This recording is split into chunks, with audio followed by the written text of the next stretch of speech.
tsakatsakana ihany koa. Dia tompo petraka eo am-pelantananao ary amin'ny fotoana rehetra, dia amin'ny anaranao Jesosy ny angatana izany. Amen. Petraka ianareo.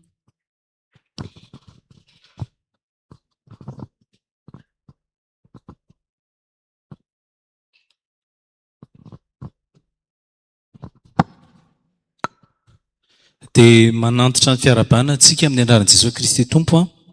Andro voalohany androany natokany mpiasa fahasalamana amin'ny herinandro hitondrana famelaberan-kevitra sy fampianarana fohy. Ny lohahevitra androany dia ny hoe teo elona velona avy aho nefa tsapako ve ny hafaliana miaina, izany hoe ny joie de vivre. Ny tondra antsika amin'izany fampianarana fohy izany dia ny présidenten'ny mpiasan'ny fahasalamana Docteur Kazafindrabe Fanjaniaina. Iny ary misaotra ny dokotera Fenitra tsika nanolotra ny tenanay. Ie, dia tombokontsika mitsikitsiky foana moa satria fifaliana ny tokony iainantsika. Ny lohahevitra androany dia hoe teo ela velona aho nefa tsapako ve ny hafaliana miaina. Aloloha Maria antsika fa raha naka ny lohahevitra ity hetsika ara-pahasalamana mandritra ny herinandro ity izahay dia nitondra ny lohateny hoe ahoana ilay izy? Ho ela velona sady salama.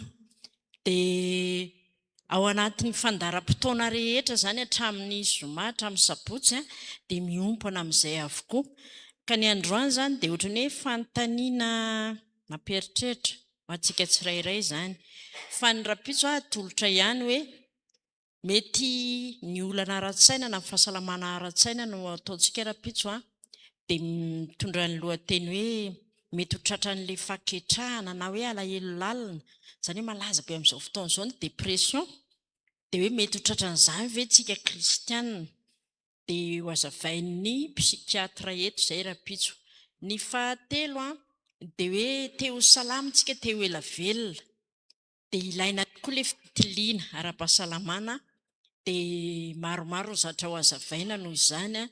Dia ho avy eo misy dokotera cardiologue tonga eo sy ny nefrologue izay misahana ny resaka momba ny ray. Dia hanazava amintsika hoe inona moa ny antony ilana an'ilay fitiliana, satria sao dia misy aretiny eo ary ny aretiny iny mitondra tsy fahela velona satria tsy voakarakara.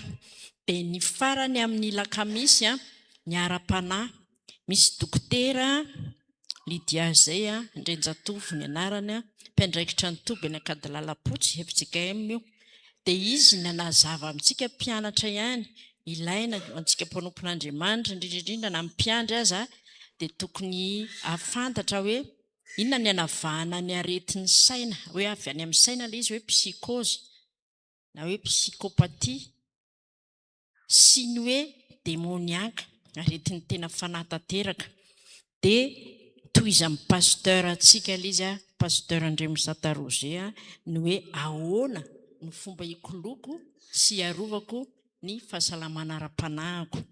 Dia mitoy moa izany any amin'ny salon de la santé, tena hoe eo amin'izay tsika ny tena hoe manao pratika hoe ahoana ny zahana amin'ny fahasalamana, anaovana an'ilay fitiliana, tsy misy zavatra maromaro be eo. Andeha ary tsika hanomboka amin'ny fampianarana, hindantsika eo amin'ny tableau hoe andao hiara-mamaky hoe teo ela velona aho nefa tsapako ve ny hafaliana miaina. Dia ao anatin'io tsy voasoratra moa fa omeko ihany hoe toy izao ilay plan, ilay programme antsika izany hoe miditra amin'ilay hoe teo ela velona aho. Dia misy fampidirana kely eo dia jerentsika hoe ahoana ny dingam-piainana sy fehi-potoanan-dra olombelona, dia ahoana ny fizotrana ny hoe fiziolojian'izany hoe mandroso any amin'ny fahanterana. Dia jerentsika hoe inona ary ilay antony tsy mahela velona na mahela velona. Dia miditra ny tapany faharoa hoe ahoana ilay hafaliana miaina. Ilay hafaliana miaina ilay joie de vivre na hoe ilay hoe mankafy fiainana hozy tsika. Dia misy famaritana an'izany eo dia misy test kely ataontsika dia ho jerentsika hoe inona ary ilay manimba an'ilay joie de vivre na hoe inona koa no ahafahantsika manorona izany indray hampananantsika izany hafaliana miaina zay arany programantsika. Dia hiditra amin'izay ary tsika te hoela velona aho nefa tsapako ve ny hafaliana miaina. Dia andeha hoe tsika rehetra amena kely 3 sekondra fotsiny dia samy hoe mieritreritra n'io fanontaniana io dia mamaly ao an-tsaintsika fa tsy tenenina eto akory. 30 secondes te hoela velona tokoa ve dia tsapako ve ilay hafaliana miaina. Ndao tena hoe eritreretintsika izay.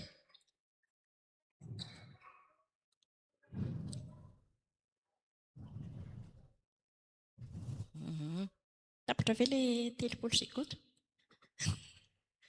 dia ndao ara nangatanana ara hoe aloha ihany ho hitantsika eto dia ho hitan'ny tompo eto koa. Iza ilay te hoela velona tsangana hoe ny tanany. Ay, kaitsika rehetra tena samy te hoela velona daholo.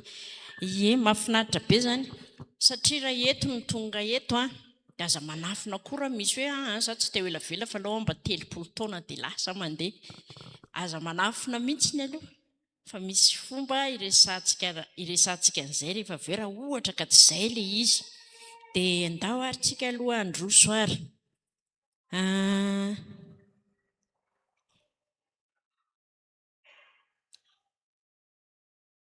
hijery voalohany tsika hoe inona ireo dingam-piainan'olombelona. Dia haitsika tsara fa ny olona dia manomboka miforona avy ao an-kibo. Io zany ilay zazakely izy mbola omboaka. 4 volana izy no omboaka, 5 volana. Dia rehefa avy eo izy teraka soamantsara, io izy ilay zaza vao mena vava ilay vao teraka iny. Dia mitombo izy fa tsy mijanona eo dia lasa zaza herintaona ka hatramin'ny 9 taona. Olona iray ihany io dia manomboka hatrao an-kibo io dia mena vava dia ilay zaza herintaona ka hatramin'ny 9 taona. Dia mialehibe ihany izy dia 7 taona ka hatramin'ny 14 taona eo dia mialehibe ihany izy fa tsy mijanona eo. Dia eo izy ilay hoe metanora dia mialehibe ihany izy olon-dehibe hatrany amin'ny 20 taona any ary rehefa mihoatra amin'ny 20 taona izy dia lasa inona zokiolona. Manaona izao fijerintsika azy hatrary mbola kely katraty amin'izy fa zokiolona ty mitovy foana ve ny akanjo mitovy. Ny tahirizina angamba ny akanjo dia nataony mangamanga foana ny akanjo. Ie, fa ny zavatra hitantsika dia maninona miova raha olombelona. Dia eo mihitsy zany tsika io fahelavela resahantsika io dia Andriamanitra mihitsy ny tokoa no nanomehany nahary atsika. Ary io Andriamanitra tompony aina io dia aoka tsapantsika hoe na tsika voavaina miboaka ka mandra-pahantritra tsika dia iza foana mikarakara atsika? Andriamanitra foana mikarakara atsika. Dia misy tenin'Andriamanitra manamarina an'izany izay hitantsika hoe ahoana ilay izy vakintsika miaraka aminaran'i Jesosy hoe fa ianao nahary ny voako namolavola ahy tao an-kibon-dreniko ianao. Andriamanitra no namolavola antsika, nanamboatra antsika. Sao dia misy mampianatra mantsy anohany hoe avy amin'ny sahony, avy amin'ny rajako, avy amin'ny inona, fa tsika Andriamanitra no namolavola antsika. Ary nikarakara antsika tamin'ilay dingam-piainana teo mandra-pahatonga antsika any amin'ilay fahanterana. Dia mbola misy tenin'Andriamanitra ihany manamafy an'izay ao amin'ny Isaia 27:7 dia ahoana indray amin'ny anaran'i Jesosy hoe na dia mandra-pahantitrareo aza dia tsy miova aho, ary mandra-pahafotsy ny volonareo dia izaho ihany isahirana mitondra anareo. Izay ilay Andriamanitritsika. Andriamanitritsika dia tena hoe mitantana antsika hoe hatrany amboaka nampisy antsika ka mandra-pahantitritsika, mandra-pahafatintsika zany dia Andriamanitra foana mikarakara antsika. Izao anefa ny zava-misy misy feim-potoanany raha olombelona. Itsika ve afaka hoe za aloha tonga 70 taona vao alainao Andriamanitra na 70 taona vao alainao, afaka manao an'izany ve tsika?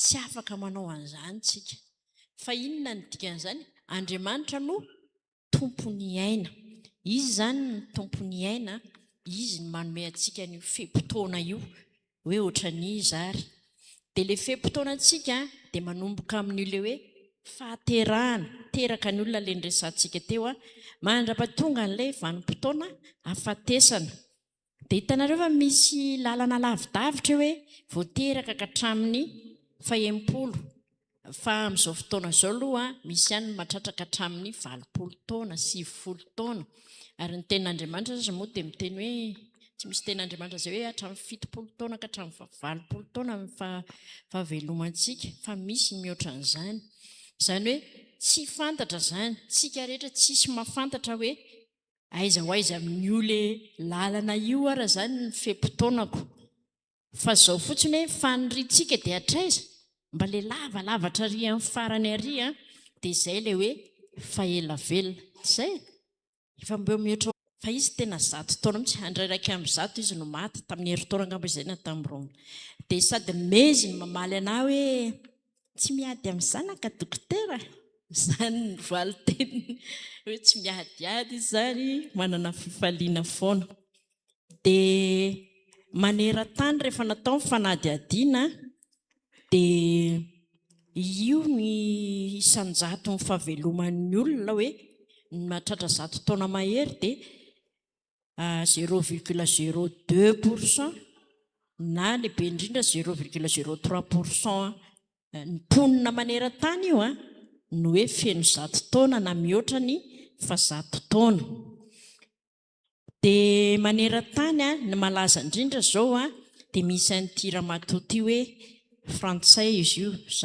Jeanne Calment teraka tamin'ny 2 febroary eny amin'ny 790 izy dia maty tamin'ny 4 aogositra 797 izay feno 220 taona io zany aloha zao no malaza maneran-tany hoe izy no nahatratra an'izany hoe fa 220 taona zany dia hitantsika eo sariny izy tovovavy dia izy efa lehibebe dia izy efa antitra be io fotsy volobe io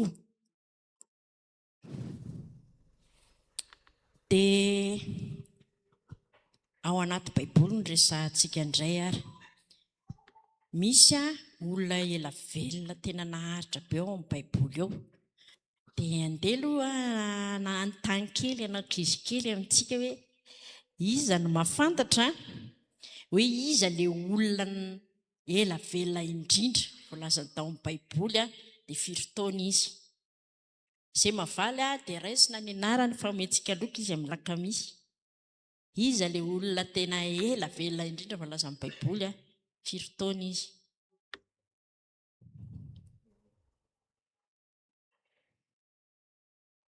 afaka manangan-tanana io fa mahay arona iza mahay dia zao ndray raha fanontena faharoa ohatra ka tsy mahay zay misy olona maromaro ao anaty baiboly ao velona ny oatra ny 700 taona izy avy indray aloha zay zay mahay indray mamaly afaka miteny fa zay mamaly mahazo loka foana mba mamaly anankiray na roa na telo maromaro izy misy any amin'ny 7 any izy fa misy mba hainareo kosa fa za menamenatra fa hainareo izy ary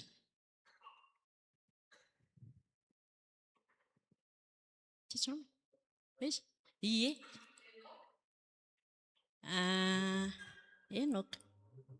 enoka fa jerentsika izy te raha marina fa mbola misy afaka milaza koa hoe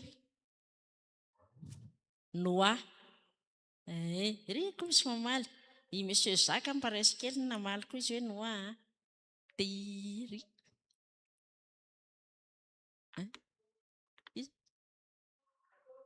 Jakoba jerentsika raha marina rehefa avy eo dia zao ny valiny reo misy anaiky 5 aloha reo 5 izay ambony indrindra reo tsika zao nitondra taratasy stylo raiso aingana fa mila fantatritsika ihany reo iza le olona tena naharitra ny taonana fa ny naharitra indrindra dia Metusela 727 taona izy 770 taona. Raha marinitsika izany dia amin'ny Genesis 5:17 lazan'izany. Dia manaraka Jareda 270 taona amin'ny io ny verset misy an'izany dia Noa, marina ny Monsieur Zaka zany. Na marina izy Noa 570 taona, dia Adama 370 taona, dia Iseta 270 taona. Ohatra mbola misy roa fa karoantsika any an-trano mba dia varo hoe iza le roa hafa. Dia ireo ny olona tena ela velona tao anatin'ny Baiboly. Ary ireo olona ireo dia velona nanomboka tamin'ny fahariana zany hatramin'ny tondra-drano Noa. Dia rehefa tao aorianan'ny tondra-drano Noa nefany dia hita zany fa niena ny fahaelavelon'olombelona. Dia ireo indray izy, misy an'ireo olona ireo zao hitantsika. Io zao Jakoba indresahany teo mbola 770 taona izy no maty. Dia ireo zany nieritreretina hoe olona naharitra ny ela velona zany tamin'izany tao aorianan'ny safidrano. Tsika zany zao afaka mieritreritra ihany hoe fa inona angano mety natonga an'le hoe talohan'ny safidrano tena naharitra 700 taona ny olona, fa rehefa taty aoriana dia io niena 900 sisa be indrindra. Dia indrindra amin'izao vanim-potoana iainantsika zao dia firy sisa 896, tena kely dia kely. Dia tsika ve afaka mety tsika manko efa misokatra ny ady-hevitra dia afaka mifampiresaka mihitsy tsika eto hoe mety misy afaka mamaly ve zao tsika inona ny mety natonga an'izany ary. Dao tsika hiady-hevitra hoe fa naninona ary hoe taloha 700 ve dia zao 900 ahoana misy afaka mbo resaka aza menatra fa tsika mianakavy ihany reto. Na reny mety natonga an'izany atra soa aty misy manangan-tanana hiary lefitra.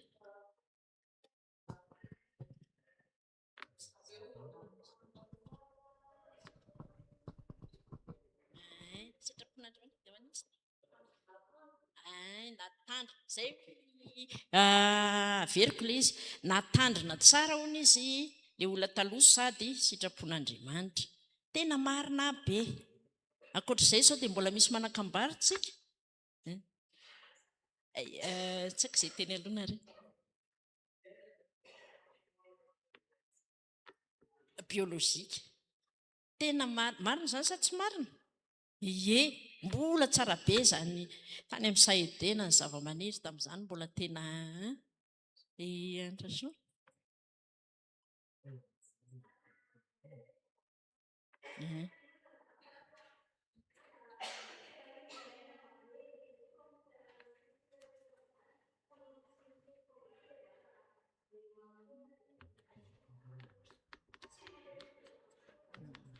Savarana fiara be marina zany ie, mbola misy manakambara ve tena marina zany aloha zany dia izy fa alohantsika mihitsy miady hevitra amin'izany aloha fa anao hoe andriana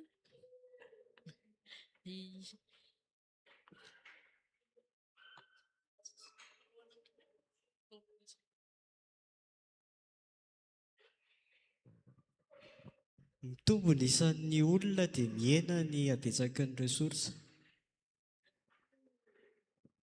Ie, mitombo ny isan'ny olona. Mbola misy manakambara ve?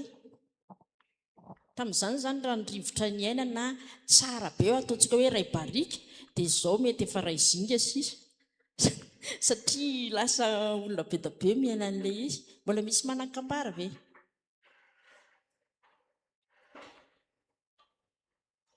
Dia za koa ohatra manakambara kely ihany mieritreritra zany ty hoe talohan'ny safidrano voalohany indrindra aloha marina le hoe sitrapon'Andriamanitra, satria izay mihitsy Andriamanitra tazominy ela be ny olona, satria tamin'izany koa mety mbola vitsy dia tiany hoe hisy taranaka manaranaka maromaro eto ambonin'ny tany, satria izay ilay teny hoe mameno ny tany. Zay sitrapon'Andriamanitra. Faharoa, marina le hoe mbola tsara ny tontolo iainana tamin'izany, mbola rivotra madio ny fahazaran'ny olona, mbola mety tsisy an'izany, tsisy filanjana kory ary tamin'izany fa mety hoe ditongotra daholo. Marina ny nandehanana. Dia io fifandraisantsika amin'ity tany ity io misy mampisy energia kokoa dia mampitombo ny herintsika, dia mety hoe mahela vela ihany koa. Fa koa izany indray mieritreritra satria tany aloha ny hitantsika rehefa taty amin'ny safodrano, dia inona moa ny zavatra hitantsika tamin'ny safodrano? Tondraka rano ny tany iray manontolo, dia ohatran'ny hoe levona simba daholo. Dia na ny zavatra nohan'ny olona ary dia naninona nanomboka hena, satria mety tsisy anana tamin'izany, tsisy tsony, satria inona le biby daholo tsy nanoa nampidirina tao anatin'ny sambo. Dia aveo rehefa aveo dia mety tamin'ireny no nangalana ny hohanina. Dia misy zavatra misy dikany izany amin'ny fiainantsika izao hoe tsika izany lasa rehefa taty aoriana tsika indrindra amin'izao raha tia hena tsisy ohatr'izany anie. Rehefa fety dia lasa raikitra amin'ny brochette sy ny karazany. Dia nefa ireny izany mampihena ihany ilay andro iainana. Eny ary hiditra manaraka tsika dia hijery raha hoe manahoana, mahita ilay soratra daholo ve? Ao ary tsika samy mamaky an'io dia mijereva tsara hoe inona io zany izay hoe fiziolojia izay dikan'izany tena le hoe faharian'Andriamanitra mihitsy. Andriamanitra mihitsy no nanao hoe eto ianao zazakely, fa tsy nitazomina hoe zazakely foana tsika mandra-pahatonga ny 90 taona. Fa iny sary hitantsika hoe nitombony dia nisy fiovana tsikelikely.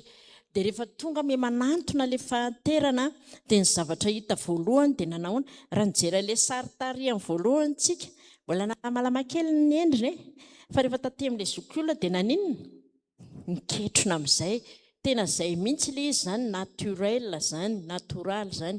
Dia any amin'ny hoditra moa zany ny tena ahitana azy aingana, miamanify, miamaina ny hoditra, miena ny elasticité. Izany hoe tokony hitara ilay mienjana, ohatran'ny hoe tsisy rida hozy tsika, mbola misy elasticité tsara. Fa rehefa miantitra dia lasa miena iny, dia lasa miketrona.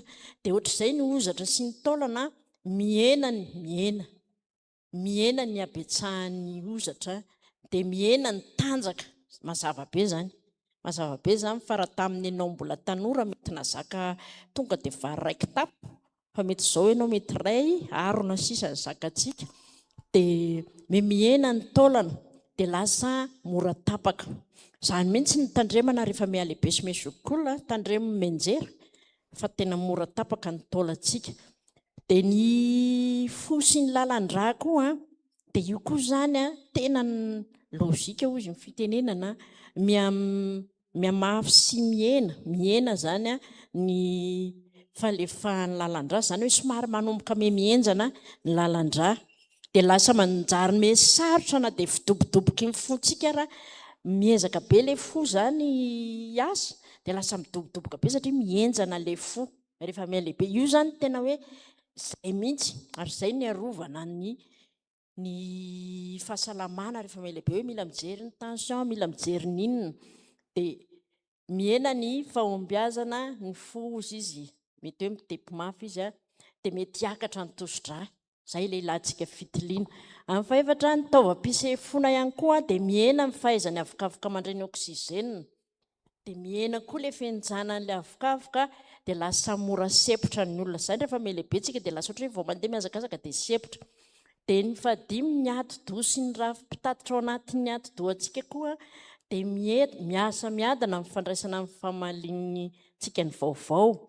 Dia hiena ny fitadidiana. Izany moa dia efa haintsika hoe izany hoe manao trouble mémoire mihitsy fa miena fiasan'ny ati-doha, tsy mitovy amin'ny ohatrany hoe olona hoe io hoe dementina fahanterana ara-dalàna. Izany hoe misy ilay fahanterana ara-dalàna mandeha tsara, fa mety miova io arakaraka ny zava-misy zavatra iainantsika sy izay ataontsika.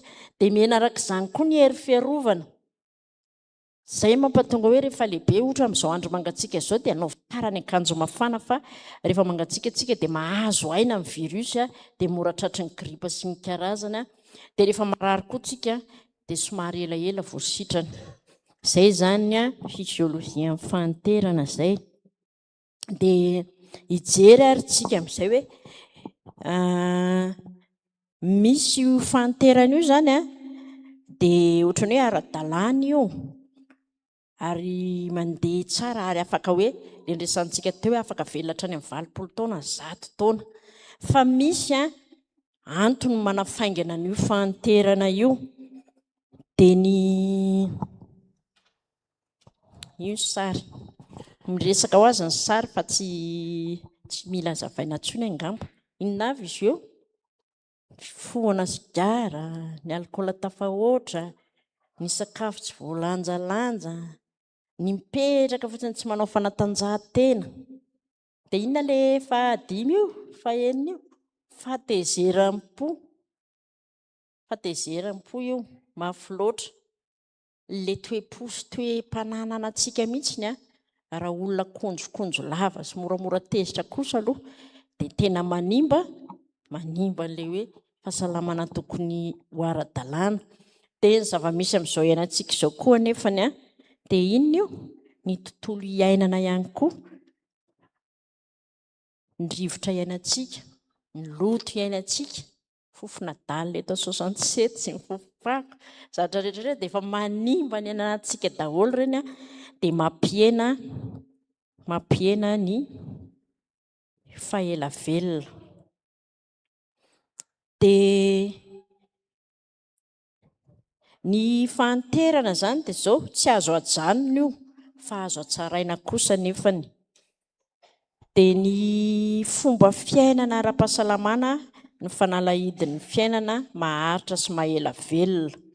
Misy tenin'Andriamanitra anankiroa reto a ndao sokafana amin'ny baiboly hoe obolana 7 1 sy 2.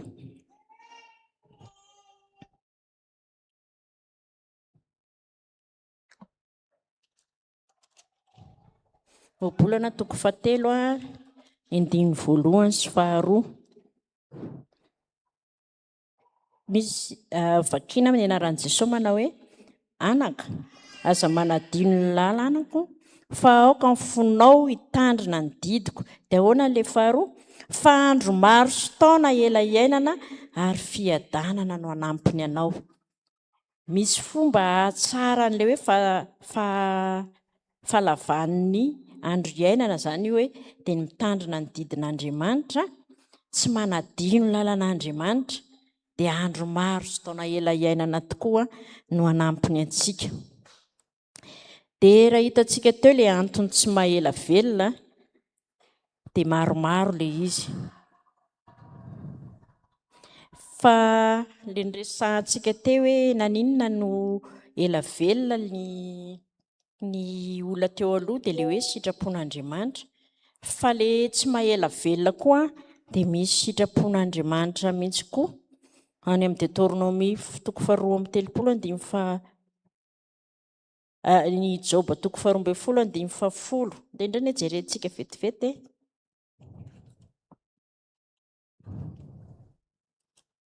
Job 2:12.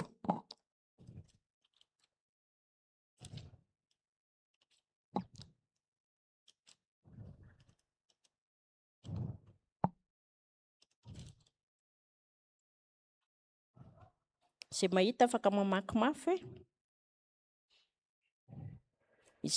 amin'ny anaran'i Jesosy. Izay mitahana ny ain'ny zava-manan'aina rehetra sy ny fofonain'ny olombelona rehetra, izy io Andriamanitra no mihazona an'io. Dia sitrapon'Andriamanitra zany mihazona an'io na mamela an'io satria Andriamanitra ny tompony aina. Dia ny antony hafa koa zany maha tsy mahela velona dia izao hoe ny fahotana satria tsika vao nanoty Adamateva dia efa voaozontsika hoe ho faty tokoa ianareo. Dia zany anefa tsy midika hoe raha maty tanora ny olona na hoe zaza izy maty dia hoe nanota be io olona io, ary tsy midika koa hoe raha natratra antitra be ilay olona dia hoe marina be izay matoa tratra antitra. Tsika zany tsy afaka mitsaratsara an'izay fa ny zavatra hitantsika ireo a tontolo iainana mety manimba zany a ny ara-tsiansa sy ny teknôlôjia be da be a misy koa ny loza voajanahary na hoe loza vokatry ny hoe accident a misy koa moa famonontena amin'izao a dia misy ny vonon'olona misy ny ohatran'ny hoe may ohatra dia reny a mahafaty olona ihany koa dia hitantsika teo fa mifidoroana tsy zava-mahadomelona tsy resantsika intsony satria efa nanazava n'izany ny vokivoky manga tamin'ny herinandro dia io tsy fanaovana fanatanjahantena io indrentsika irosy amin'izay hoe ahoana indray ara ny fomba nalefahana vokatry ny fahanterana sao dia misy mamaly indray tsika inona ny ataontsika mba tsy ho antitraingana raha hitantsika teo nge le mahatonga le izy dia haintsika le hoe inona zany le mba tsy mampahantitra analefahana amin'ny vokatry ny fahanterana ahoana mifanohatra amin'ireo eo zany dia efa mazava be le izy dia tsika zany a ny sakafo na ohatrany hoe antom-pahavelomantsika hoe antom-pivelomana ny tadiavantsika vola isan'andro dia ny sakafo fa tsika mila mahay hoe inona ny sakafo voalanjalanja tokony hohanina dia io mbola lesona be raha hoe io ny ampianarina hoe inona le sakafo fa ny tsara fotsiny a dia miainga tamin'ny andohana hoe tamin'ny fiandohana inona ny zavatra nisy zava-maniry ny anana ny legioma voankazo dia reny zany anisan'ny tena mahela velona finanantsika hoe sakafo tena hoe amin'ny sahaza tsika raha mivavaka hoe omeo anay ny anina sahaza ao anay dikany hoe sahaza fa tsy hoe na dia atao zay hoe tsara be ny voankazo a dia hihinana ray arona dia misy fiantraikany any amin'ny tsinahintsika indray zay dia ny fanatanjahantena tsy tapaka io zany dia ilaina antsika mihetsiketsika fa ny olona ohatrany hoe mipetraka foana tsy dia manao zavatra mihetsiketsika koa dia tsy mihetsika amin'ny vatany a dia mety mora reraka izy dia mora marary dia ny torimaso ampiko io zany a dia ilaina satria tsy fampitoromaso io a dia mahatonga fiovan'ny vatana be da be satria ao anatin'ny torimaso misy an'le hoe amin'ny sivika hatramin'ny 12 ny sommeil de récupération io zany ny anarenana izay hery lanina andritry ny andro dia io efa hitantsika falao misoroka reto zava-mahadomelona reto dia io no amafisina io fitiliana ara-pahasalamana tsy tapaka io zany mba anentanana antsika hoe tsy miandry marary tsika izay vao hoe andao anao analizy andao jerena n'izao fa efa fantatsika zao teo fa rehefa melehibe ny olona dia manomboka mienjana ny lalan-drasiny dia mety ho tonga le toso-dra dia raha te ho ela velona zany tsika dia fitipitinina kely amin'izao le izy hoe andao hiala amin'ny fahotana andao mibebaka marina ary manankina amin'ny fiainana amin'Andriamanitra dia ny faharoa haitsika teo ilay tontolo iainana mihasimba nefa indraindray avy amintsika ihany mandoto an'ilay tontolo iainana dia andao hanaja ny tontolo iainana miainga amintsika kristianina izany dia maitro sy mitandrina antsika tsy harany loza dia misakafo sahaza sy ara-pahasalamana dia mifaly miaina mankafy fiainana hozy tsika eny ary mbola misy fanontaniana ara ve aloha hatreo indray aloha dia hiditra amin'ny tapany faharoa tsika misy fanontaniana ve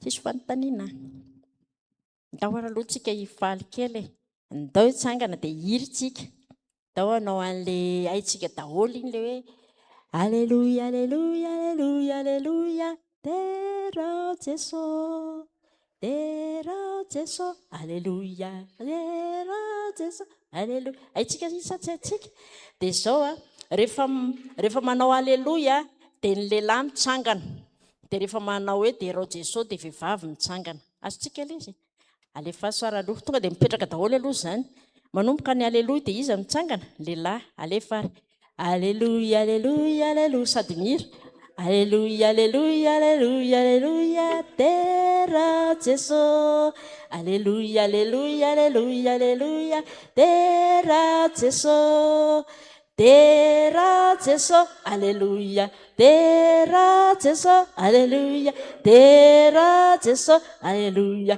de raha Jesosy. Ao tsarytsika eny ary ndao hiditra amin'ny tapany amin'ny faharoa amin'izay ary tsika. Io ale hoe ahoana ny ananantsika n'ilay joie de vivre, na hoe fifaliana miaina, na hoe mankafy fiainana. Izy amintsika aloha nefa hoe za kosa aloha dia efa mankafy fiainana e. Dia inona ny ataony rehefa mankafy fiainana izy? Ho anontaniantsika ry izany rehefa avy eo fa andao aloha raha hoe inona ny famaritana an'izany hoe hafaliana miaina zany, dia andao vakiantsika rehetra. Inona ny atao hoe hafaliana miaina? Toe-po sy toe-panahy mahatonga ny olona hatsapa fa sarobidy ny fiainany, na dia misy ara ny olana sy ny sedra lalovana ary hainy ny mankafy azy. Haintsika ve zany hoe misy olana be mihitsy, misy fahoriana dia mbola kafisiko mahay an'izany ve tsika? Hoe misy olana be misy tsy afa-panadinana dia mbola haiko mankafy an'izany fa za andeha andindy. Sarotra be zany e, fa ianarana izany satria ny zavatra rehetra miseho amintsika dia misy antony daholo dia ny fahaizantsika ilay tenentsika teo hoe fanankinana amin'ny fiainana amin'Andriamanitra. Dia izao ary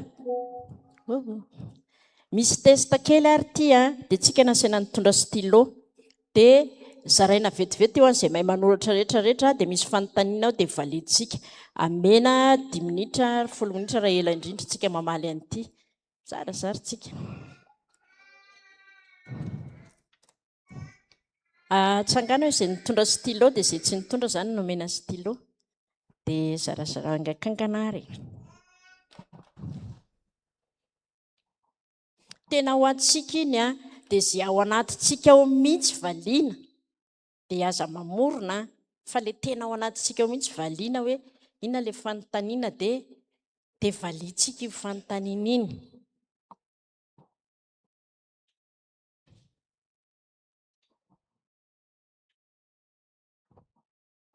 Afaka manatona tia lolongely any ariana any.